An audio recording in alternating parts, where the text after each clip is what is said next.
Folks, as we all know, NFL season, college football season is right around the corner. And of course, now with it becoming more legal in the States, up in Canada where I am, mainly Ontario with iGaming, you want to win some money. I did fantasy football a few weeks ago, but now it's about the money winning aspect of the betting on football and all that stuff. And who better than TikTok sensation, just overall social media star, Mikey over to kind of help us get you guys a little more coin in your pocket this football season. So how are we doing today? Good, super generous intro. Don't know about social media star or any of that stuff, but I definitely do bet on sports. So that part is true. Basically, if you're a gambling degenerate, this is the episode for you, essentially. Yeah, definitely tap in if you're a gambling degenerate guy. This is the one for you. Yes. Oh, but like I said, we're 3 weeks away from the season starting. But then when it comes to betting, I feel like I don't know where you come from for it, but for me, you always have to look at it from a way of like, what's going to win you the best money, even though sometimes you want to take just those favorites. But I have a golden rule, and I want to see where you come with it. Let's hear it. Go with your gut. Love it. Or if you get a sign. Like I was last year, I don't know if you remember this game, but it was Colts versus Bills.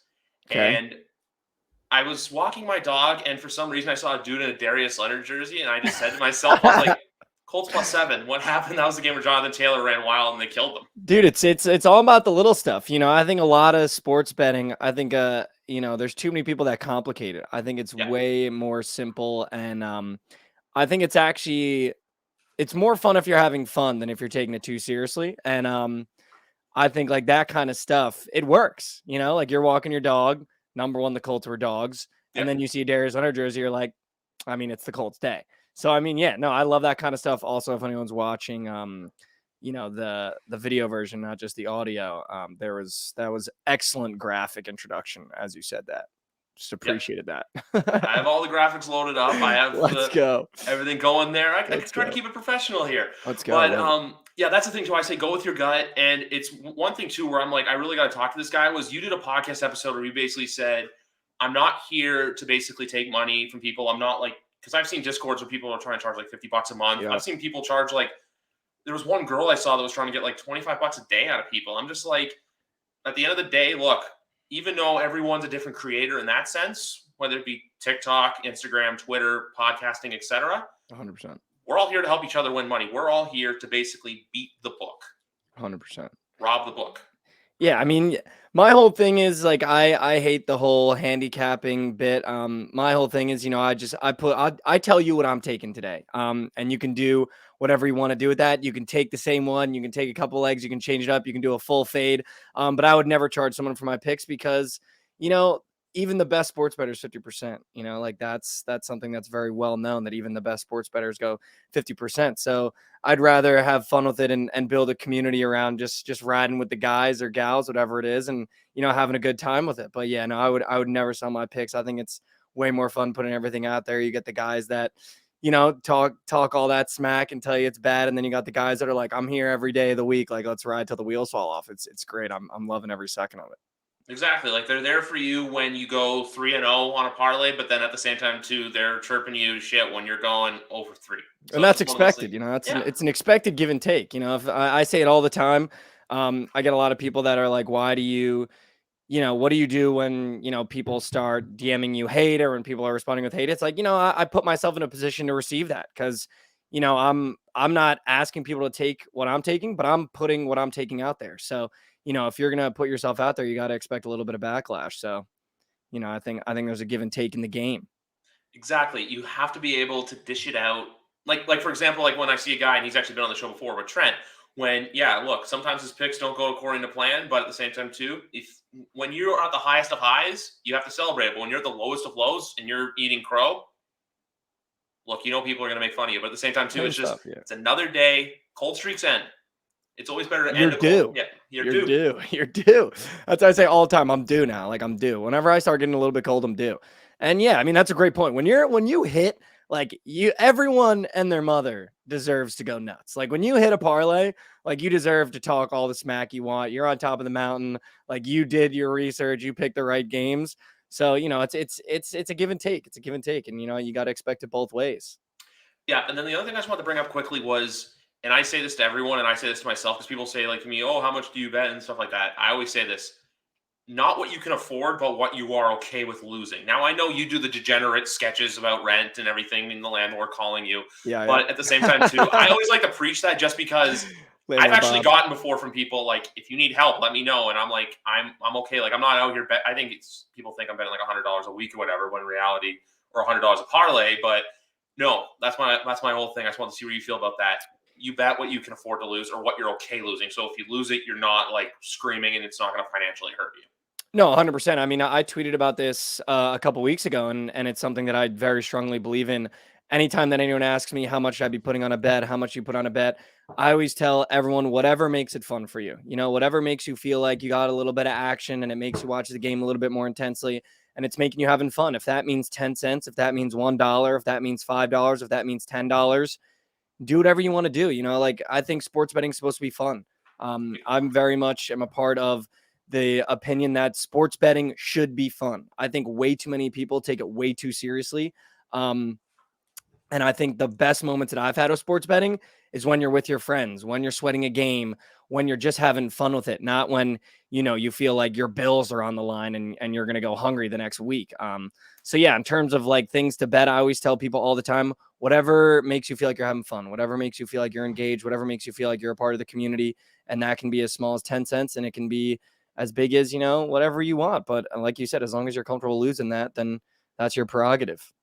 Exactly, because I actually remember that tweet because I literally quote tweeted it saying that you can't see it because it's really glared, but I basically said that you nailed it on the head and that you sent me a like. So as soon as you said that, I was just like, yeah, I'm pretty sure I remember this like spot on, spot on. And like you said, Yeah. whatever's fun, whatever's not going to make you starve for a week, you want basically to do it to where it's not going to kill you if you lose because you have to go into that 100%. mentality because every time you go in confident, it doesn't go your way. Sometimes it's always that. Yeah. And Sometimes you also it's gambling. Like I think a lot of people forget that yeah. sports betting is gambling, even though it's sports and you grew up watching sports and you think you really know sports. It's gambling at the end of the day. Like the books put you in a position to lose. That's their whole game is trying to get you to lose and you're trying to beat the book. So I mean, I think a lot of people forget that it is gambling and that it's not just like, oh, I know sports really well, so I'm gonna be really good at this. And then they come in because I've had friends that do that where they're like, dude, I've been watching football my entire life, but I can't hit a bet to save my life. It's like it's two totally different things, gambling and having knowledge of the sport growing up. So, I mean, I totally agree. It's like when you see a spread and you're like, say if it's like a -14 spread, and you're like, oh, for sure they're going to cover that. They're going to kill them. But at the same time, too, you got to look at it like, I don't know about that. Because like the last 2 years, 2020, Kansas City was 7-9 against the spread. That was the year that they were dominant and went to the Super Bowl and lost. But still 7-9 against the spread. And last year, one of the better spread teams, the Detroit Lions. So it's like the expression, any given Sunday. Yeah, the Lions covered a lot. Yeah. Yeah. I'm going to No, spread I the mean, Wolves. it's also like, like this is my whole thing too, like that I talk about all the time. You're betting on human beings, right? Yeah. I think a lot of people that is lost on them were like, these athletes aren't machines.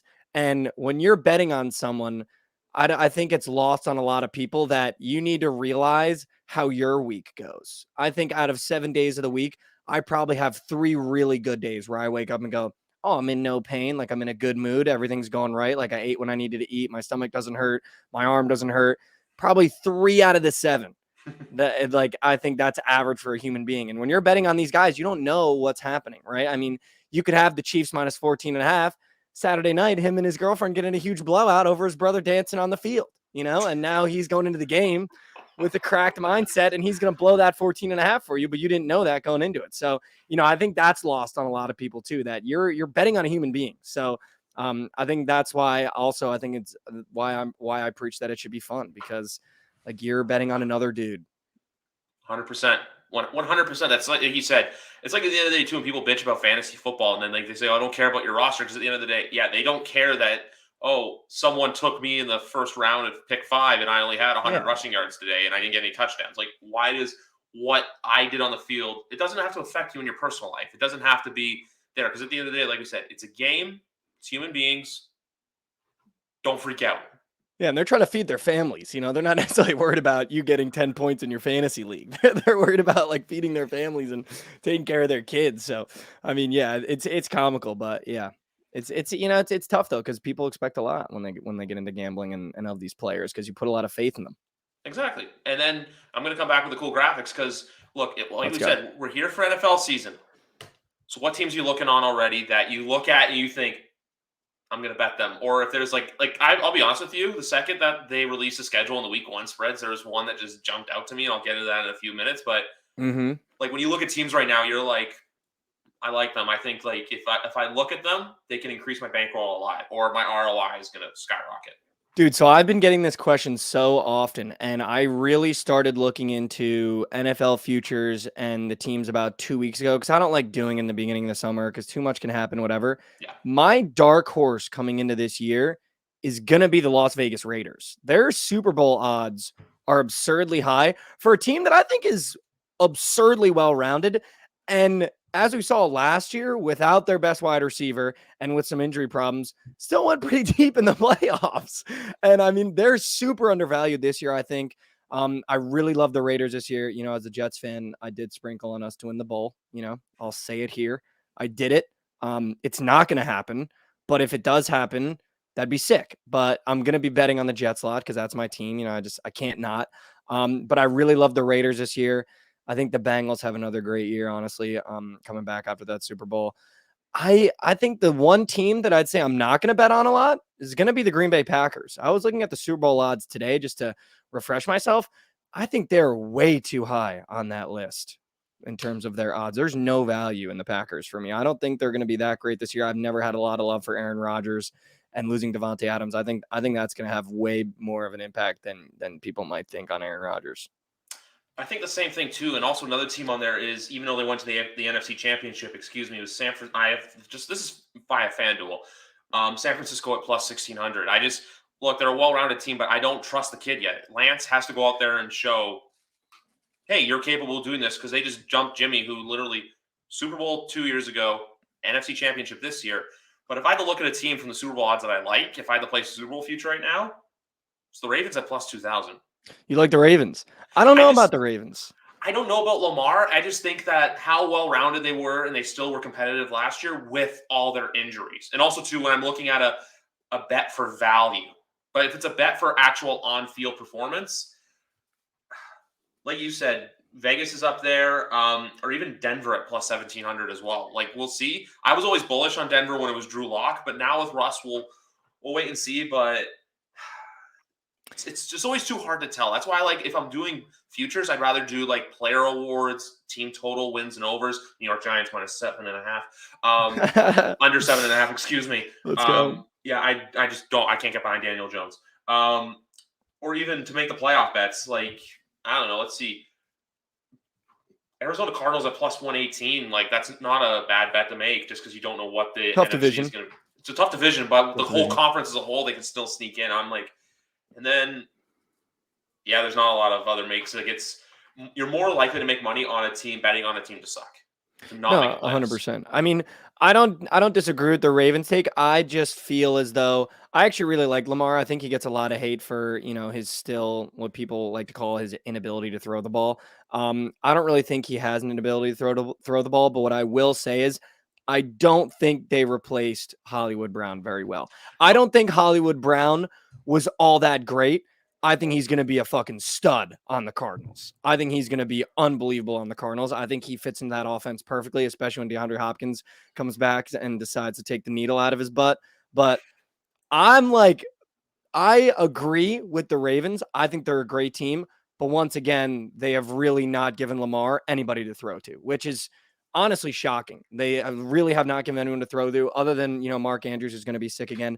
But a team that I did want to talk about that I think is going to be very underrated as well, that I think actually might be getting a little bit too overhyped right now, is going to be the Detroit Lions. I think they're going to make a little bit of noise, man. I think they're going to make a little bit of noise to the point where people are going to be going, what's going on in Detroit? I just want to look up their win total right now, because I know that was like one of the bigger handles with like Caesars and MGM. They're over 6.5 right now. That feels free, dude. If it feels almost good. I feel like, look, they were a great spread team last year. I'm not going to come out here and say making the playoffs. No, I can see. No. They're in a season where if all goes right, 7-10, I think is there. But I think if I had to look realistic, I could say probably maybe 5-12. Yeah, I mean, when I'm saying making noise, let's not forget it's the Detroit Lions. The Detroit Lions making noise is them winning 5 games. I mean, that's some noise. So I think they make some noise this year too. I also one team that I hate to say it, I'm gonna bet on is the Chiefs. I actually think they did a fantastic job of replacing Tyreek Hill. I think Tyreek Hill is fantastic. Don't get me wrong, but I think giving Patrick Mahomes a guy like Marcus Valdez-Scantling and a couple other weapons around him, like McCole Hardman staying around, I think they're going to be pretty dangerous once again. And I think a lot of people are going to look at that Chiefs team, and a lot of casual bettors are going to be looking at Chiefs spreads going, well, they don't have Tyreek Hill, so there's no way they cover, -7.5. Or when they're playing a great team, there's no way the Chiefs cover plus, let's say 6.5 when they're playing a really good team. They don't have Tyreek Hill. I don't think it's going to make that much of a difference. I really don't. I like it. I like it. I've always said for Kansas City. So obviously you're a Jets fan, and for years you've always heard the Tom Brady stuff. I'll also admit right here, not to. I'm New England. And before you say anything, no, I'm not from the area, and I know I'm actually from Toronto. Let's go beat the Blue Jays. Yeah, and they won love today. Drake, big Drake fan. So nice, good to hear. But my thing with Tom is every year, when you always heard it's not his year, he's going to decline. What's he going to do? He doesn't have the weapons. He just fucks around and gets to the Super Bowl. It's classic. I can see a similar scenario with Mahomes where everyone's looking at all the other teams in the West, where they're looking at Vegas, they're looking at LA, they're looking at Denver. And then all along, Patrick Mahomes can just come along and be like, oh, hey, I'm Patrick Mahomes. My one hot take for them is, though, because of the receivers they have now, I'm kind of bullish on Travis Kelce from a fantasy standpoint, just because I feel like he's going to get double teamed. He's going to be double teamed a little bit more.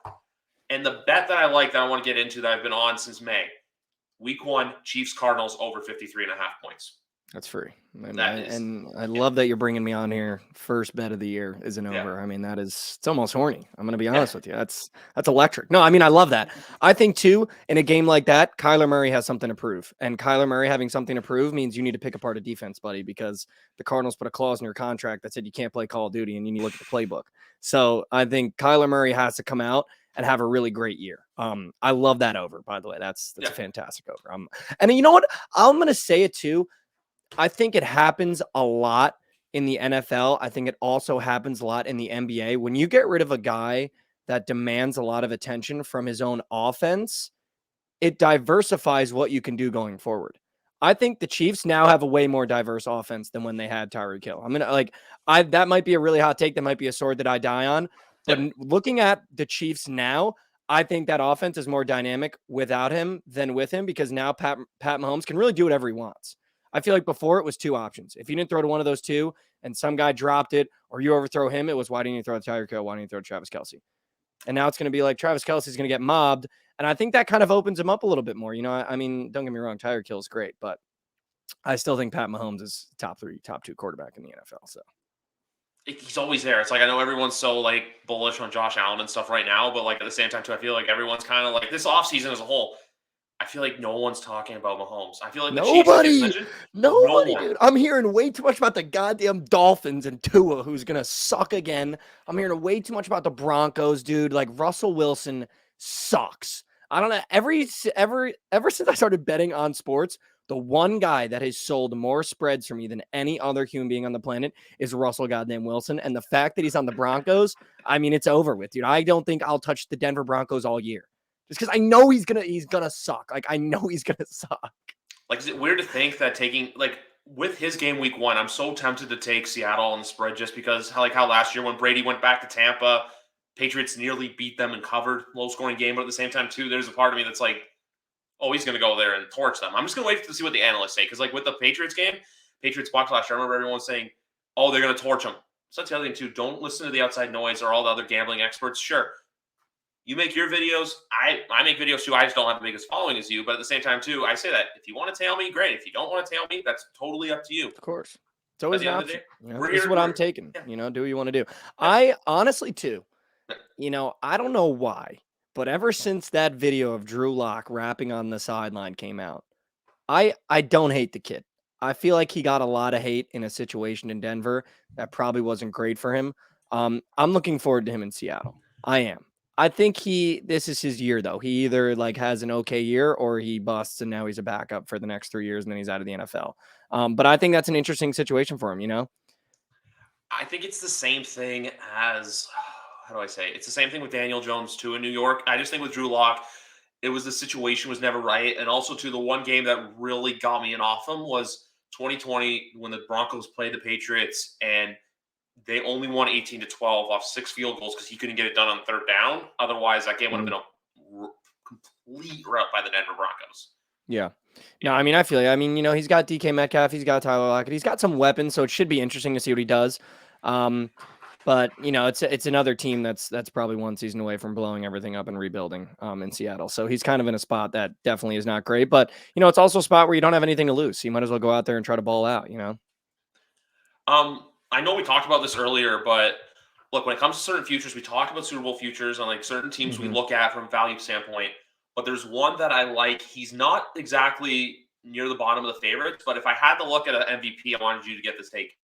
But Justin Herbert plus 900. So I like Justin Herbert a lot. I think he's really great.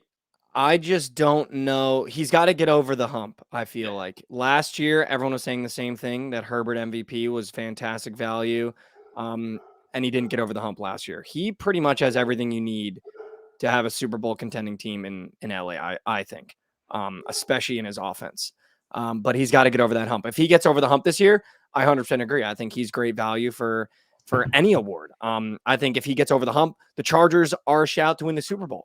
But he's got to get over that hump. And I don't think we have seen him yet really make that, Pat Mahomes, Lamar Jackson type progression that I think you need to make to win an MVP in the league. But I don't hate it. I don't hate it. Yeah, like if you had to pick someone for MVP right now, like if you're looking at it realistically, like where do you stand? Like, are you going to look more Josh Allen, or are you going to look at someone more down the chart when it comes to odds? I kind of like looking more so down the chart. I'm trying to find it right now. I forgot to write down my MVP. I have everything else written down. I'm trying to find the MVP odds right now on FanDuel. Where is this ish? All right, we got season. Is it under season specials on FanDuel? Do you know? It's under season awards. One other one while you're looking up that I'm going to say that I absolutely love is that plus 1,600. I'm just going to say this quickly. Plus 1,600 for comeback player of the year, even though I think it should be most improved like the NBA does. And that's Michael Thomas.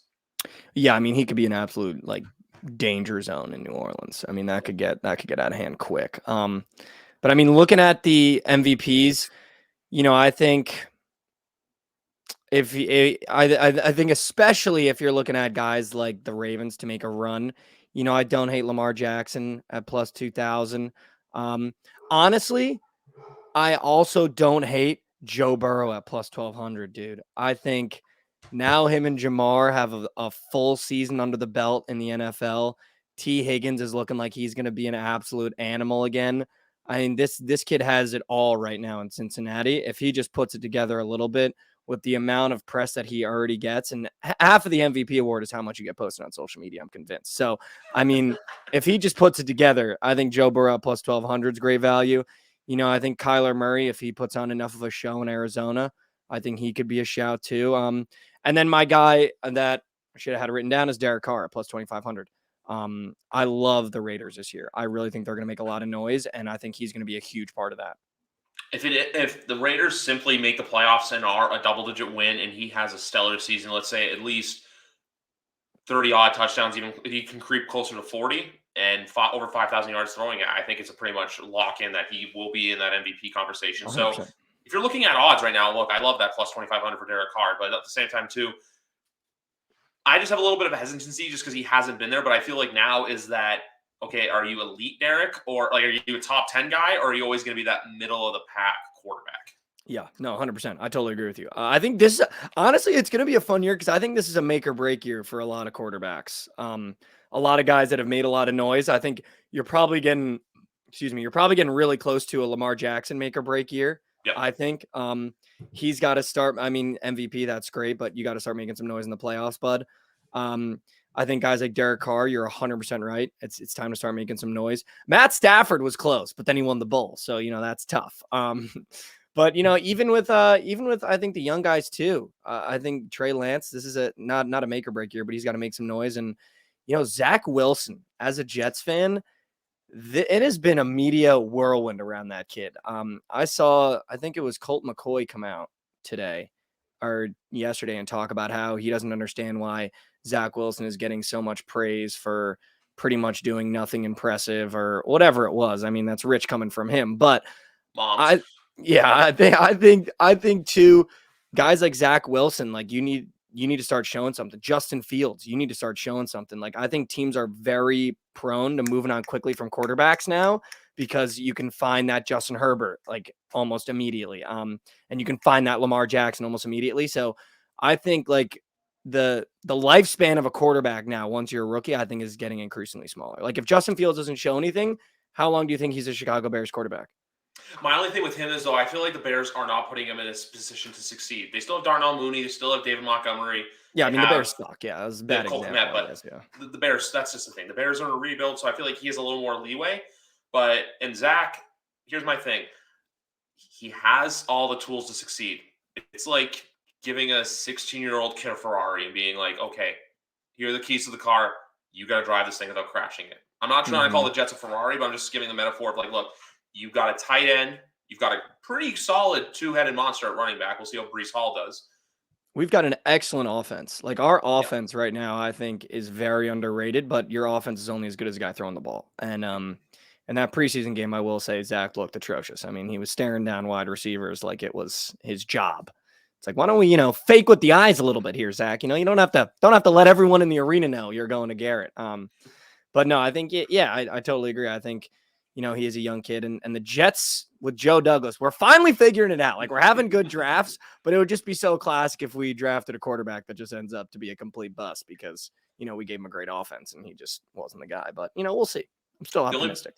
The only big difference right now with Jets and Giants fans, I feel like, is that Giants fans are viewing Daniel Jones the way you guys viewed Sam Darnold in 2020, where you're like, okay, he's still got it. But in reality, it's just like not clicking in that maybe he's not the guy for the job. Like with Daniel Jones, I still feel like, I know they want to do a little bet on yourself, not giving you a fifth-year option, but at the same time, it's like, dude, come on. You got to prove something to us this year. You haven't proved anything throughout your 3 seasons that you can win. So we'll see what happens there. But when it comes to Zach, at the end of the day, it comes down to him. I think there's a solid chance, too, that if this team doesn't improve from last year or if they just don't do anything, who knows what direction we'll go in. But at the same time, too, if the Jets can go 6-11, 7-10, lose some close games, like that. Yep.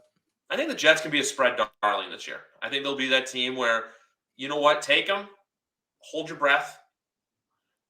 But they might be a bit of a cash. I'm not saying full cash cow, but I'm saying hold your breath because you don't know which way it's going to go. I feel like with them, they could either be super into games or they can just be getting whooped every week. That's what I feel. As a Jets fan, when you say hold your breath, it's a hold your breath. I mean, at literally every quarter. We could come out in the first quarter and be up 21-0 and lose 35-21. So, I mean, yeah, for sure, if you're betting on Jet spreads this year, hold your breath. I'm going to be doing it. I agree with you. If Breece Hall comes out and looks great, we're going to be a spread monster this year because then we're going to have an established running game. Michael Carter looked great last year.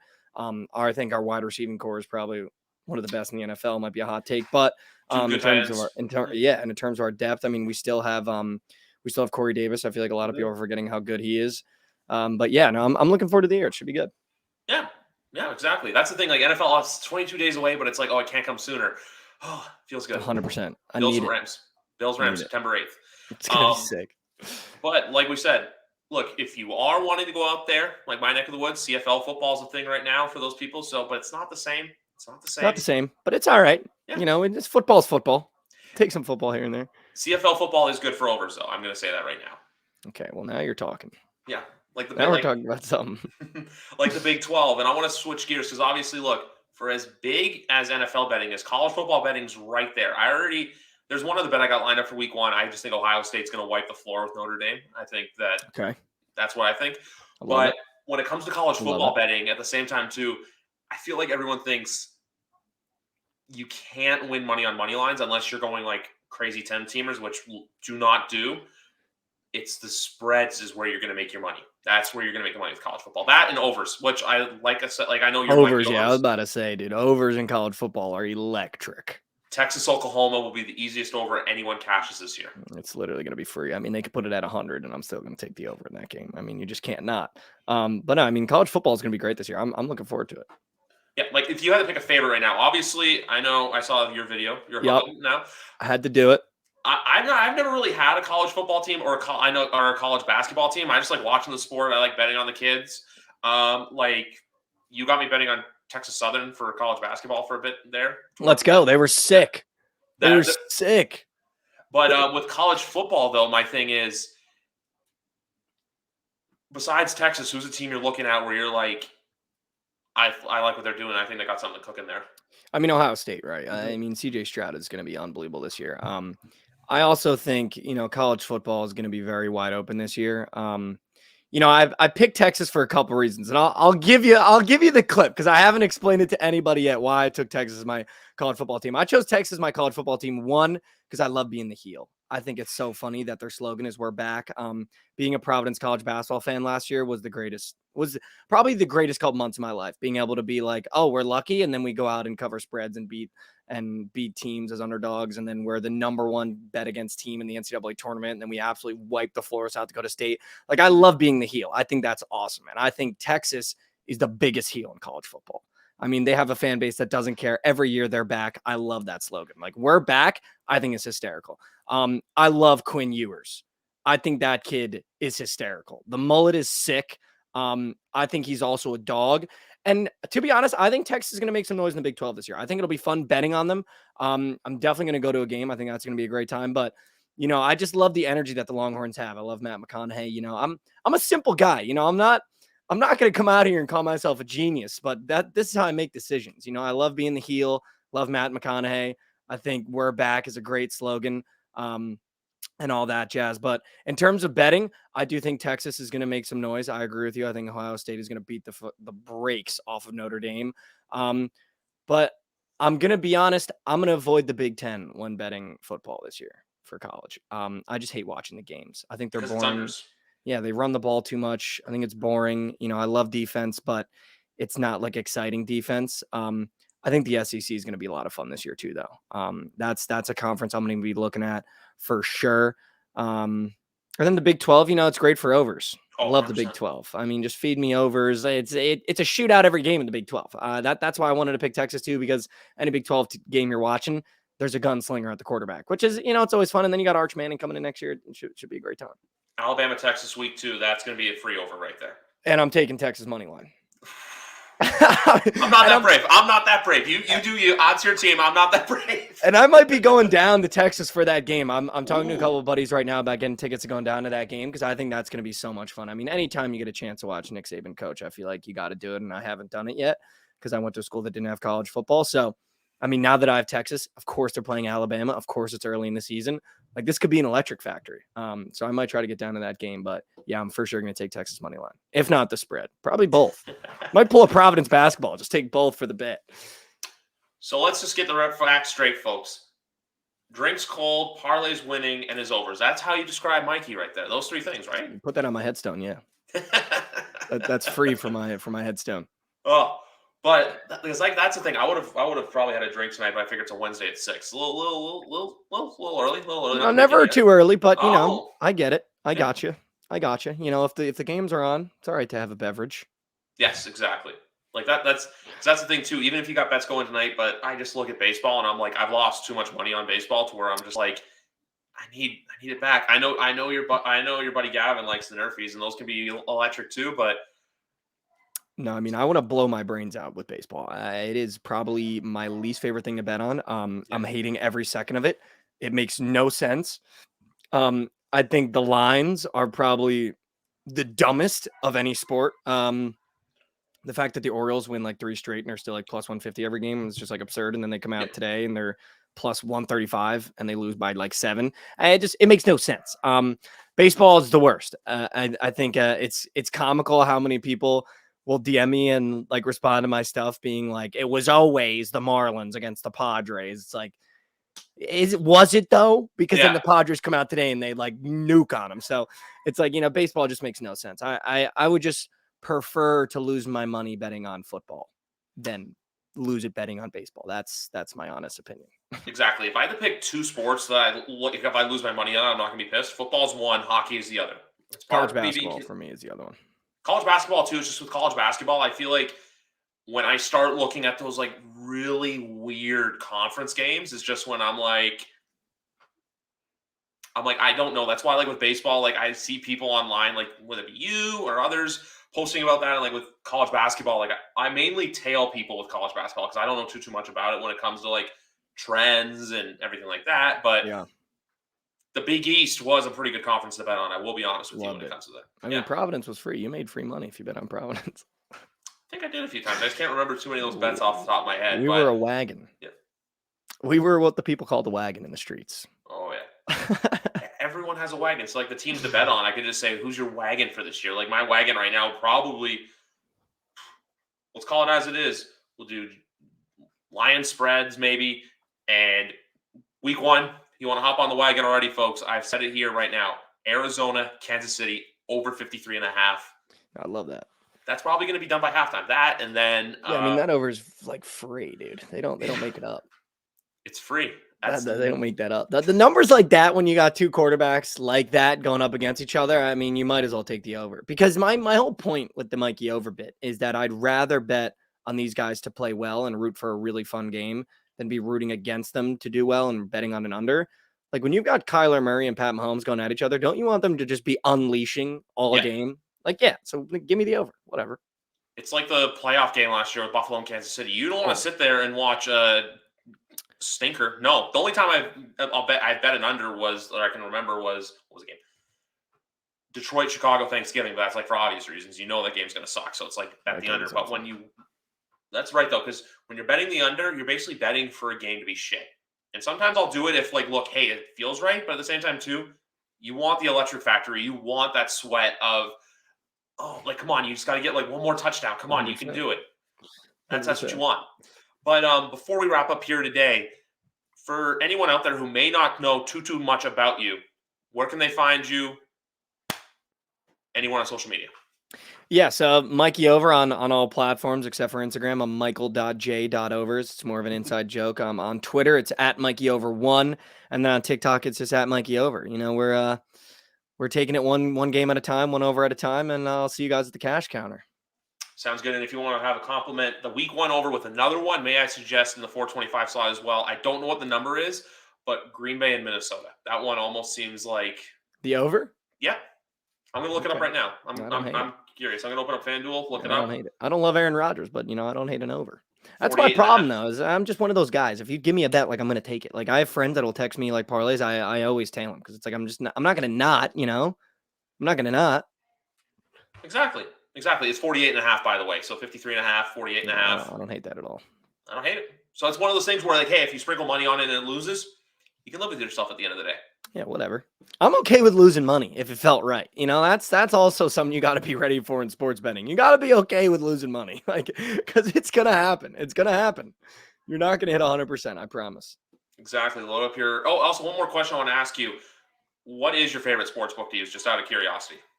I love DraftKings because I think they're the bet placed graphic is the prettiest to post. I just love that graphic. It's like green, white. It's good contrast. Love DraftKings. I think they got great odds too, to be honest with you. I feel like their odds are always better than FanDuel's for some reason. With gambling becoming more prevalent in Ontario, like, we literally got FanDuel back in April. Like, all of them, like FanDuel, BetMGM, Caesars, PointsBet. DraftKings was like one of the later ones to the party, but if I have to pick basing off winning money lately, I go BetMGM at the moment just because that's where I've been the luckiest. Oh, let's go. No, but with FanDuel though, I can never turn down a super boost. Like this Saturday's Kamaru Usman land a strike at -110. I'm like, yeah, sure, it's a $20 max bet. And people ask me all the time with that stuff, like, why do they do that? I'm like, they do that to sucker you in. It's like the casinos in Vegas. Classic, dude. Yeah, it's like when you go to a casino in Vegas and you see a slot machine in the lobby. Those ones are meant to pay out more because they'll make you walk into the casino. And like, by the way, you're not pulling the money out when that Kamara Usman thing hits because now you've got a full account and you're going to go, oh, I can just double this with this parlay. You're not pulling the money out. And they know you're not going to pull the money out. So they're going to give you double your money and eat that loss because they know they're going to triple their profit in a month when everyone loses it all. It's like the state of New York generates I think $1 billion a month in sports gambling. Dude, it's absurd. It's absurd. New Jersey, when it was first legalized, like the handle they brought in was, I think it was like $2 billion in the first couple months. It's like absurd. The goofy thing to me still is that Florida, California, and Texas are still haven't passed it yet. I mean, Florida's controlled by the reservations. Gambling in Florida is, I think, the reservations deal, because I worked for a sports betting startup and I was on fundraising. I think that's why Florida doesn't do it. So they have to get they have to get something from the reservations to be able to do it. I believe. I'm not sure. I'm not 100% sure, but I think that's why with Florida. But yeah, I mean, those states, I mean, they need to figure it out. California is going to do it because they're an insane amount of debt. They're going to be like, well, we can make billions of dollars on sports betting. Sure, man. We can prey on the weak and degenerative. Sure, we'll do it. No problem. Yeah, they already do it with everything else in California. Might as well bring sports betting into the bunch. Oh, 100%. But anyway, I think that's going to wrap it up here today. Is there anything else you want to add, or do you think we covered all the bases? No, I appreciate you for having me. Hook 'em. Let's go Horns. Looking forward to college football. Go Jets. Should be a good year, hopefully. But hopefully optimistic. Thanks for having me on. This was great, man. Appreciate you. No problem anytime. But anyway, folks, this has been episode 174. I'll see you guys next week for more YWC football talk. Mikey over, thank you once again. Guys, enjoy yourself and let's go win some money.